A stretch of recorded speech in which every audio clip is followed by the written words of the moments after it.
I would have asked you to pick best possible finals matchup. This would have been pretty high on the list, I would think, right? So the one I was rooting for, Stephan, yes, I am unfortunately a Nuggets fan. I say unfortunately because I know they stink and they had no chance to get there. I thought honestly, if they could avoid the Timberwolves, they could have beaten the Spurs, and then I thought they would have lost to the Thunder in the West Finals. And then I thought it was going to be when the playoffs started way back when. I thought it was going to be Thunder and Celtics. Of course, the Celtics absolutely choked their asses off in the first round, blew a 3-1 lead to the Philadelphia 76ers of all teams. But then, look, if you asked me, though, what my favorite finals or what I would like to see, even though I thought there was no chance, I would have told you Knicks Nuggets. So yeah. I actually did get half of the equation there of what I would have really liked to see. Is Wemby, where does he rank for you these days on your favorite current player list? I don't like many players in the NBA today. I like Jokic and Giannis have been two guys, and the reason I've liked and respected them so much is because they've proven they could win in a small market with very middling to subpar teams around them, and they've just stayed there despite the fact that their organization has done very little to support their abilities to win. They don't demand trades. They don't talk shit on their teammates. They don't run around and join other people. Now, Giannis looks like finally, after like 13 years, he's on his way out. And I would endorse that move at this point, as long as he doesn't jump to the Thunder or something. I've never disliked players that have proven that they just simply aren't in a winning atmosphere with their organization leaving, like Kevin Garnett. He gave everything he could. He did everything he could to elevate that organization. They weren't going along with him for the ride. So I was totally okay with him leaving. Didn't love the fact that he went and joined the Paul Pierce and Ray Allen, but they were older players, not like first team all NBA caliber players at the time, but still. You can make an argument that's the first super team, really, that you could. You could, except for the fact, again, none of them were all NBA the year before the join up, except for KG. They were all still all-star caliber, but not like best in the league, I don't think anymore, or like top 5 even at the time. But I still reject the move to join two other superstars. If Giannis, though, just wants to go to some, like Miami, if he goes to Miami, which is the team I'm hearing, like they're not a super team, obviously. They're not even a top 5 team probably in the East. No. But if he says, look, I trust that organization, that coach to do what they need to help me get to a better place where I can compete, I'm all for that. But because Giannis and Jokic are just so classy and they hadn't done the jump, that's why I really like them. And really, that's it, quite frankly, in today's NBA until Wembanyama came along. Because while he hasn't been in the league long enough to prove that he's going to, be a classy guy like those two and not jump around the league, I don't think he will. But he has shown enough in this early stage of his career that he does have like an old school kind of mentality and mindset about the game and an approach to it. Like he is an elite two-way player, and honestly, his defense right now is substantially above his offense. So like he's only going to get much, much better. And he still averages 25 and 11 in the regular season. And like 30 minutes a game. Excited that as lifelong Kobe guys and Jokic guy for you, we spend our entire lives going back to teenage years defending players that the media and everybody around us hated for the most part. We might actually get to love a player that the media is backing. It's exciting. Yes. It's refreshing. It is. Like to finally have a golden player. It's kind of fun. Like that you can get behind and support, because to me, look, I like mostly everything I've seen of him to this point. Like he's struggling in these finals. There's been some issues with him in these finals, but he's 22 years old. He's in his third NBA season. And to see a guy that he's all NBA, he's defensive player of the year caliber and MVP caliber. I didn't think we would see a guy in the modern era be that again. Like a guy that is a true two-way because Kobe Bryant and like Tim Duncan and Kevin Garnett, like those guys are first team all NBA defense every year basically for like 10 plus years. That was the focus, yeah. Right. I never thought we would get to an era or a stage because of there's such a focus on just offense and stuff like that these days, that I never thought we would get to a point where we would see like a specimen like him again. And here he is. And he genuinely hates losing. Like he looks like a true competitor that that is his number one singular focus and driving point is just winning. So again, he is a throwback guy. The only thing that isn't old school about him is his physique. The guy looks like a walking skeleton figure. So he's got to strap on a little bit of muscle moving forward. It was evident to me, honestly, in the All-Star game was when I was like, oh man, like, wow, this guy's actually pissed that they lost. It used to be our generation and the Kobe's and, like you said, the Garnett, Duncan, obviously Jordan and everyone before. You didn't have to force people to care. You didn't have to tell people to care. But now, unfortunately, because of the LeBron James generation and the staff and all this, you do. You can just tell how pissed he gets when he loses at anything. And Kobe, I remember him telling the story back whenever they were asking him about his defense in some interview. And he said, like, the first time he really decided he needed to become an elite defender was I think he was playing Tim Thomas, who was, if you remember, he was a decent NBA player, Tim Thomas, journeyman, like kind of played with the Knicks, Sixers, yep. And he was actually, I think he was the number one prospect in Kobe's recruiting class. And Kobe came up against him in ABCD camps, like when they were in high school, and they would just go back and forth scoring on each other basically at will. And Thomas said to him, like, yeah, I can't stop you, but you can't stop me either. So Kobe's like, you know what, you're right. I'm going to change that. And then, he said from that moment forth, he really put as much of a focus on the defensive side of things as he did on the offensive side. Well, and I think it's partially too, right, because since Jordan set the template for everybody in the 80s and the 90s, the defense mattered. I feel like Kobe's generation followed that and took it to heart. LeBron, or LeSissy as I call him, LeBum as you call him, and a bunch of other things we both call him in private, he set the tone for this generation to where it's like, doesn't matter. Don't worry about it. And so as his generation phases out and begins to retire, because of Wemby, I have hope for the next 15 years. I agree. Look at all the teams in the playoffs that had some sort of success, like the Thunder, and on the West, the Thunder, obviously the Spurs and the Timberwolves. Like those are all defensively oriented teams. Like even if like the Timberwolves kind of took time off in the regular season from defense, but they emerged back again as an elite defensive team once the playoffs began. And then the Knicks, like everybody talks about like the Knicks in general, their offense, how much of a role they've been on in these playoffs. But I mean, really look at their defense. Like they were okay in the regular season. They were upper echelon. I think they were the 8th net rated defense in the regular season. They gave up, I think, 112 or 113 points per 100 possessions. In these playoffs, they're giving up like 101 per 100 possessions. They're the number one net rated defense. So like a 12 point cut per 100 possessions from regular season to playoffs. Like that's why they're here, because of the way they defend right now. It shows you too that all of the teams could do this anytime they want. The fact that they do it in the playoffs, and that makes it all the more depressing why they don't do it in the regular season. But anyway, well, let me ask you this. I mean, because to your point, and I said all those nice things about Wemby, I'm officially rooting for the Knicks, but Brunson, and I'm curious to get your official take on this, because you did a video to where you were talking about the Mamba mentality and his connection to Kobe, which was a really interesting video. I didn't know any of those stories. Then I've heard you say a lot of kind of negative stuff about him too since then. So what's your position on Brunson? So I dislike LeBron, but I also, so most of the time though, Stephan, it's weird. Like I don't necessarily like or dislike players. Like I like or dislike the kind of press that they're getting, whether I personally perceive them to be overrated or underrated. There are a few players that I actively dislike, such as LeBron. And I also think he's just monstrously overrated as well. So that works out for me that I get to attack him for being overrated. But it's nice that your argument is factual. Yes, sir. Yeah. Right. But in terms of mostly other players, like I don't necessarily like or dislike. It's just I have liked Brunson and admired him for years because he was kind of an unheralded guy that came into the NBA. He was an elite college player that everybody basically wrote off at that level.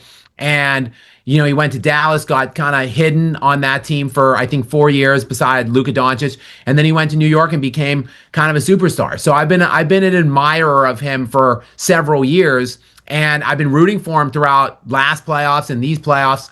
But now I'm starting to hear it all started, Stephan, because I am on Jason Whitlock's show, Fearless, mostly every day, especially if there's basketball news percolating around.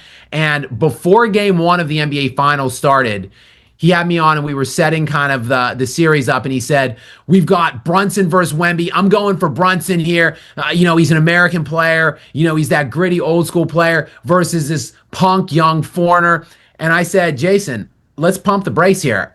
You're putting Brunson on Wembanyama's level. Like, I love Brunson, but he's not a Wembanyama caliber player. He's a borderline top 15 to top 20 guy. Yeah. You could even argue as high as top 10, like 9, 10, like on the fringe end of the top. You can argue it. But somewhere between, like 10 to 20. And I said, Jason, the reason Brunson isn't the reason they're here. He may be the leader of the head of the snake. But really, if you dig into the advanced analytics and metrics of it all, there's nothing, not one singular metric you can point to that says that Brunson is even better than OG or Cat. Like, OG Anunoby and Karl Anthony Towns have been, from the beginning of the playoffs till now, the two best and the two most important players on the Knicks team. Now, Brunson gets all the credit and stuff because he hits those final shots, but I take exception with, while I compare him to Kobe's and the mentality, Kobe did a hell of a lot more. Like, Brunson just has to basically hit those shots at the end of the games. Kobe had to get them to the end of the games and then make the shots. It's really infuriating. It really pisses me off, Skap, that they do this, and this is why I harp so much about the media aspect of it. And I know we agree about this, but I think maybe I'm even more the media specifically obsessed with it than you. Maybe not. I don't know. But it's almost like we can't root for anybody, because the second we start to like somebody, they take it 2 steps too far or 15 steps too far, and they start comparing him to Kobe, because it's this continuous attack against him. Why they hate him so much, it's hard for me to fathom. Other than it's just they have to, because if you acknowledged he was better than LeBron in his own era, then all the GOAT stuff goes away. But yeah, I mean, it's all that aside, though, it is fun watching him come up the court, and this little guy, you can see it on his face, how intense he is and how much he cares. So definitely. And he fits, I think his like mentality or whatever, his approach, it fits New York perfectly. I feel like he's a perfect New York athlete. And then they've built the perfect team around him. I mean, honestly, all those guys just fit and play their roles so specifically and perfectly. It has been a magical run. I talk about it on the live streams, but that I have never seen a team be a team of destiny in the NBA. It happens a lot in hockey, baseball, football, because of the setup of the tournament. And well, football is a 1-game elimination, so it's easy to just get hot at the end sometimes, and then you beat teams that are way better than you all year long. In hockey, you get hot goaltending going on. In baseball, your bats could just come alive at the end, or your pitching, your bullpen is just out of their minds. So oftentimes we see every 3 or 4 years, I feel like we're seeing a team that just gets hot at the right time and is just clicking on all cylinders in those other sports. But in the NBA, it never happens. It's like the best team or the best player with the best assortment of guys around him, that team is typically the team that always wins. But the Knicks, it's just a magical run. I just don't think they just have this aura about them now of invincibility. And no matter how bad it looks or how bleak it seems. I mean, 29-point deficit in game 4, down 20 in the fourth quarter, and they just find a way to get back. It really is just an amazing story. This whole series, they've been down. If you look at it, every game the Knicks have won, they've been down big early. I might be biased because I've got so many people that I'm talking to, that I'm close to, that are from that area, and I know how much they care. So it's inspiring for me to get to see them through all these decades of pathetic performance by their franchise in the front office to finally get this. But my long-winded question, who are you, Jay Skapinac? Who are you rooting for? Typically, Stephan, in my young life, I was on top. Man, I'll tell you. I was born and raised in Pittsburgh. The Steelers were good. The Penguins were good. I'm a diehard, lifelong Kobe fan. The Lakers were good. Like, I basically just always had a team that I loved, that I was rooting for when I was young. In the second stage of my life now, at this point, all my teams stink for the most part. And I hate teams more than I love them now. So I'm generally rooting against things, not for things now in the second wave of my life. And the season always begins, Stephan, where yes, you've noted and I've discussed, I am a Jokic supporter. So yes, I want the Nuggets to win at the beginning of the year. But other than that, I don't want Steph to get another one. I don't want LeBron to get another one. And now I dislike the Thunder as well. So they're on the list too. I don't want them to get one. So those are the three teams. Other than that, I'm pretty much okay with anybody winning, but I have become captivated by the Knicks run throughout this time, like throughout the playoffs. So I was really feeling myself starting to root for them through the playoffs as it's gone on. But then I felt conflicted because the Spurs, I felt, did me a great bit of service by beating the Thunder and taking them out. So I felt indebted to them. So when this series started, I was conflicted. Me too. And I didn't know. Like I would have been happy for either team. I would have felt really badly for either team that lost. So I think I landed on, even before the magic really started happening in this series, I landed on the Knicks because, to me, the Knicks may never get back. As great as they've been and as great as they've looked in these playoffs, this could just be one of those one-year magical outliers. Whereas the Spurs, it's hard not to imagine them in the finals like 4 or 5 times in the next 6 years. So they're going to have plenty of opportunities to win and win a lot more. So I've been rooting for the Knicks, for the players and for just the city and the fan base in general that have been just starving for some kind of success for so long. And I landed in the same spot for the same reasons. And to bring it full circle back to my original point of what a beautiful matchup this is, as opposed to just the Thunder, to me, are just so boring. Something we can all enjoy watching the basketball, and you're kind of happy at the end of the day either way. Exactly. And they've treated us, honestly, to every game is good. You mentioned the big leads. Like the Knicks, the games they won, they were down by 14, 12, and 29 in those games. But like, despite the fact the games are like lopsided early, every game is down to the wire. Like every game. Like the first game it was like a 2-point game with a minute left. The second game was tied with 9 seconds left. The third game was a 2-point game with 9 seconds left. And then this game was a 1-point game with 5 seconds left. So, and then it was a 1-point game with 1 second left. So like every single game is a 1-possession score game. It's pretty crazy. In the last minute. Like it's crazy. Like, I don't know if you've looked into this, but I looked at the viewership right now. Going into Game 4, the highest watched game of the series was 23 million views. Wow. Which is the highest since Jordan's last game in 98 when he won his 6th and final championship, right? That's crazy. And it's averaging 19 million viewers, which is also the highest other than that 98 series. So like obviously this has captivated the interests of not just the New York. Everyone wants to say, oh, this because the Knicks have a massive fan base. I don't think it's just that. I think, yes, the Knicks are a portion of that, but then the other part is obviously Wemby, and then the games are really good. Yeah. So people are just getting behind it. The NBA is bouncing back finally. It's taken like 10 years since LeBron James destroyed the NBA for them to finally kind of feel like they're back. But I think this playoff run was the first time. I've been talking about it for years, like we're getting back, we're kind of coming back a little bit. But this playoff run was the first time I've actually felt like, okay, this kind of has a little bit of a feel of the way it did before. Like the LeBron era ruined everything.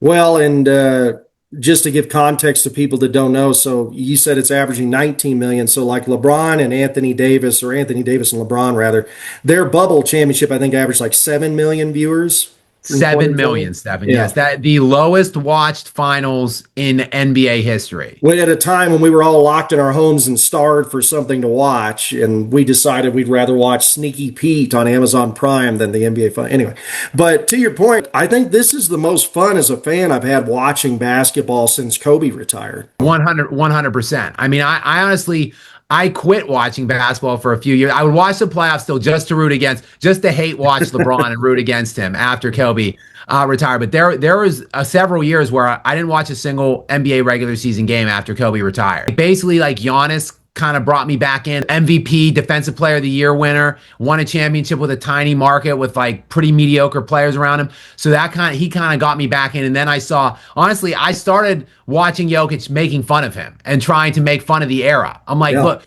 You wait a second. You're telling me this is the era of super athletes that none of the past great players that we've ever seen could possibly compete in this era. Yet you've got this dude who could Pudgy barely white run up and guy down a floor yeah. and jump off of a curb, who is absolutely destroying this whole era. Like, is that for real? So I basically started just to make fun of him, and then the more I watched him, the more I fell in love with his gameplay and everything.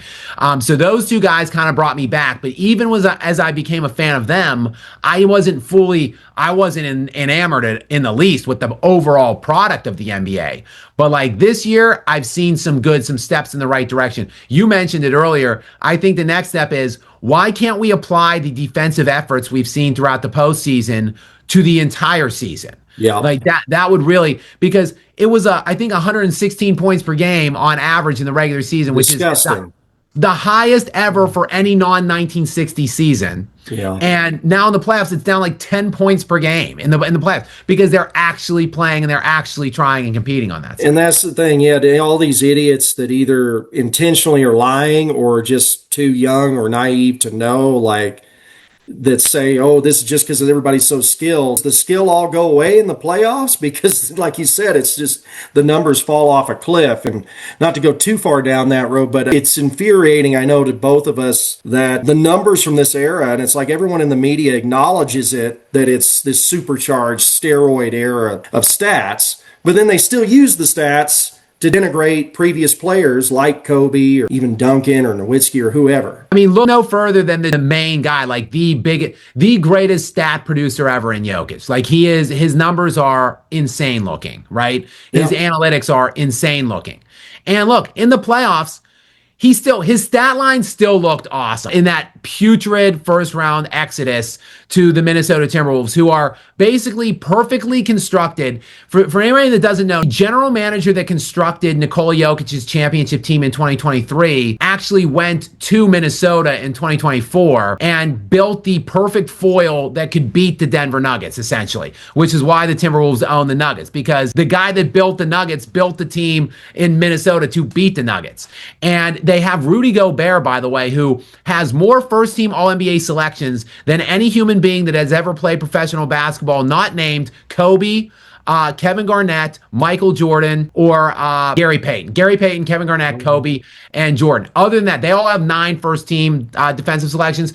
This year, Gobert had his 8th, and he's a 4-time Defensive Player of the Year. So Jokic had to go against that dude for the entire series, and they lost, obviously. Basic stat lines still look great, right? 26.5 points, 13.5 rebounds, 9 assists. But still, down substantially, like, from the regular season. This guy shot 67% true shooting in the regular season, 56% from the field.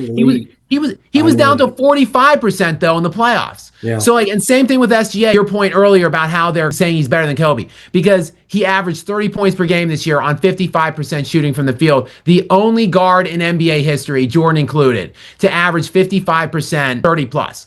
But when he got in the playoffs, it didn't look like that. No. Like, look what happened even in the series against the Lakers with older Marcus Smart now defending him, totally shut him down. If you look at after the first round, played the Suns, the Phoenix Suns, and they swept them, whatever. But in the second round, the Lakers and final series in the West against the Spurs, he averaged like 25 points per game on 42%. Which is shooting. about what he would have averaged in the 90s and the 2000s, is probably in that mid to high 20, 25 to 27, and in the low to mid 40 shooting percentage. And that's a great career. But It's not this. Exactly. Yeah. And people don't understand. They're like, oh, well, look at how much more efficient he is than Kobe. Look at all these things. But put him against defenses that aren't even as good as the defenses Kobe saw and had to play against throughout his entire career. The Spurs, and much smaller, right? A much slower era too. Like, people walked the ball up. There was no spacing. Everything was clogged in the middle. And still, even despite the fact he played much better defenses by and large and had a harder overall era to be able to put numbers up. His numbers are still, by and large, ridiculous looking. And he's still top 3 in 50, 60, 40-point games all time. So when people jump the gun, Stephan, and it is outrageous. Like, everybody has to be compared to Kobe, or everybody has to be better than Kobe whenever they do anything of note at any point in this NBA era. It's depressing for us because, like, I actually would love to be able to support SGA. I actually think he seems like a good kid, and he's a diehard Kobe guy apparently. But I just can't because of this BS. It's not even his fault. It's just they can't not attack his legacy because that's the mandate. That I think LeBron got his heart broken by Kobe. Skap. Honestly, that's my new theory I was thinking about the other day. Is I think LeBron was a diehard Kobe fan when he came in. Kobe shunned it and said, "Get away from me. I don't want anything to do with you." And then LeBron, he just can't let it go. I think it's like the high school sweetheart that broke his heart. That's a good theory. I can see that being true because you can see even when they were in mutual interviews or co-interviews or whatever, especially around the Olympic, the Redeem Team stuff, you can see that LeBron was kind of fangirling over Kobe, and Kobe really just wanted nothing to do with him. So it's true because he didn't respect it because he got just handed to him all the things that Kobe and Jordan and others had to work for. Exactly. And then it only got worse as LeBron jumped around the league to snatch all those cheap, easy rings. I think Kobe's disdain and resentment only grew. And he put on a good face when LeBron went to LA because, his longtime agent and very close friend, Rob Pelinka, was highly invested in that working out. So Kobe, I think, kind of let it go because he was retired and whatever. But I think in an honest moment, Kobe would have said, "I am absolutely disgusted that this guy." And I think that's why is for not just that reason, but I think that he thought because he is a marketing genius, he's a media manipulation genius, or his team is, somebody is, and I think they thought, well, if I go to Kobe's team, then a portion of his fans are going to have to love me and root for me. And it really kind of funnily didn't work out that way. I mean, was a lifelong there. I've had to root against my own team for 7-8 years now. But yeah, I think that was a lot of the one thing I've been wanting to talk to you about, Skap. This might be a differing opinion, which I get. We agree on so much that I actually get excited when there's something that we might disagree on because I'm like, oh, good. So Luka with the Lakers, talking about modern players and talking about the statistic explosion that we've got going on here. I didn't have a lot of respect for Luka's game before the trade to the Lakers because honestly, he's like the white LeBron to me. Like the game has to revolve around him. He gets kind of the fake assist, 7-8 assists that LeBron's always gotten, and James Harden's a good example of that. But when he came to LA and I saw the LeBron media machine starting to do what they do and destroy him, I started finding myself drawn to him and more connected to him. And then I started looking at the numbers and I'm like, this guy is one of only 2 players in the history of basketball to ever average 32, 8, and 8. And he's done it more times than anyone. It's just him and Jordan, and he's done it, I think, twice, and Jordan's done it once.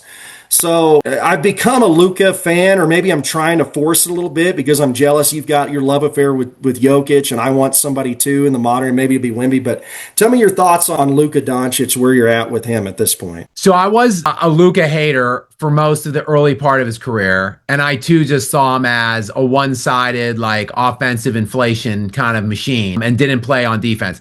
But I had to change some of my theory about him when he got through the West that one year. Look, he beat the Clippers, who he wasn't supposed to beat in the first round. They were the 5 seed. So they played the 4-5 matchup against the Clippers as the underdog, won it. Then they went on and played. People don't really remember this. 3 years ago, Shai Gilgeous-Alexander won. He finished runner-up to Nikola Jokic that year. So Shai lost to Nikola Jokic 3 years ago in MVP, then won the last 2 over Jokic. But that year that he finished runner-up to Jokic, the Nuggets and Thunder tied with the same number of wins that season, but the Thunder had the tiebreaker. So they were actually the 1 seed then. So they've been the 1 seed 3 straight years. Luka then beat that Thunder team in the second round. Then the Timberwolves, presumptive massive favorites after they upset the Nuggets that year, and Luka went in and just dismantled that Minnesota Timberwolves team, beat them 4-1. Then they went into the finals and got completely shut down, and I think totally outmatched by that Boston Celtics team. And Luka had some bad moments in that finals, but I had to fundamentally revise my take on Luka after that run, and now I kind of look at him honestly look as like a Nikola Jokic or a Steph Curry player where, yes, he's not a great defender. He might not even be a good defender, but he can be a willing defender. And if you surround him with the right pieces, like Golden State did for Steph, and Yep. like Denver never has done for Jokic, I think Luka can be a top line, perennial kind of contender and playoff riser if he has the right pieces put around him. So Well, that's on the Lakers to do it. Luka needs your support, Skap. And I did his super chat and I said Latvia. He's not from Latvia. I was thinking of Kristaps Porzingis, but Slovenia, me and Luka, we need your help. Well, So, and look, Stephan, I am Skap Attack because my last name is Skapinac. Like I am like I'm mainly see, Slovakian ancestry. So, bring it so home. yes. And as much as I have railed against the formation of super teams and hate the idea of top 5 players joining, I would be fully behind a Nikola Jokic and Luka Doncic pairing in Tinseltown. Like, Let's bring it to me. go. Let's go. um, all right, I wanted to get your official pick. So my kind of, I guess, maybe hot take opinion is I think whoever wins game 5 wins the series, which I know is not, everybody thinks the Knicks are going to win in 6. I kind of feel like the Knicks have a good shot to just win this next game in game 5. But I think if they don't, I think the pressure all goes on them to win game 6. And then if they don't pull that off, then it's Spurs in 7. So what's your official pick?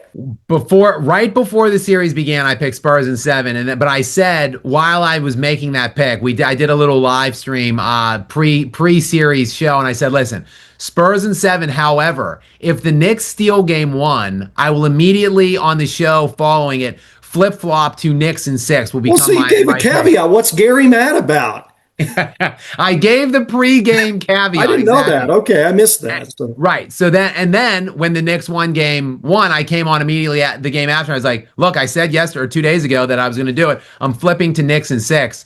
And I think, look, it's the 3-1 isn't impossible. And the Spurs have the advantage of the fact that they only got to win 1 on the road.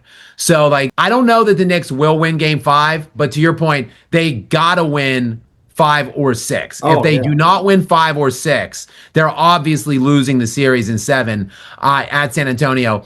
I think 5 could be a good game that they just steal because the Spurs are going to be shell-shocked. They're going to anticipate that the Knicks are just going to lay down and be content with going back home and closing it out at home in game 6. And that's not what the Knicks are. That's not what their DNA has been this whole postseason run. So you make a good point that could be a potential actually trap game for the Spurs, even though they're down 3-1 and it's an absolute must win for them, of course. But they might get a trap game. And then if the Knicks somehow come out, they've had slow starts every game.